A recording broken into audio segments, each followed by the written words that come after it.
Like, I don't agree with it, but it's the way so I have to be able to transition and learn to coach in this environment. So, I mean, obviously you'd love your kids to all come here and stay here, but like, I'm not going to keep a kid here if they're not happy here. If they want to transfer and they come in and we have good open conversation about why, I'll help them transfer. Obviously, I hope that none of our kids want to leave, but that's not the world that we live in now. And I don't want kids to be unhappy.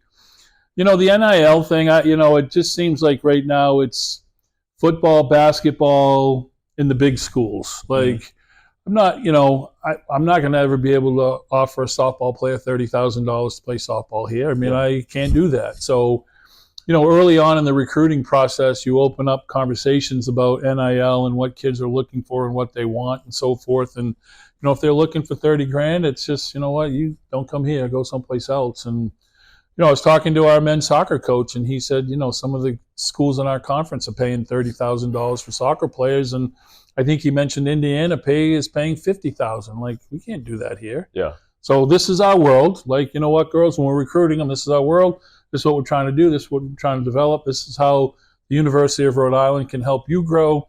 This is how softball can add to that.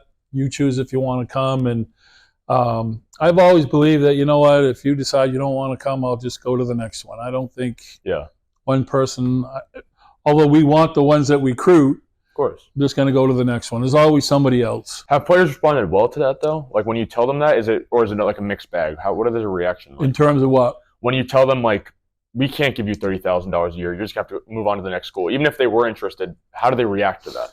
They haven't really so far. It hasn't been brought up yet. Okay. I mean, we have a quick conversation about that, and I say, listen, the NIL's out there. I don't know how much you know about it. Yeah. But it's not going to happen here. Yeah. Just because we can't do it. And the other thing, obviously, that affects things is if schools are opting into the house settlement or opting out of the house settlement.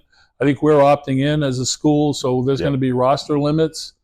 That's going to affect all of college athletics because, maybe Florida had 35, 40 kids on their roster. Well, they can't do that now. So it's going to have a trickle-down effect for everybody.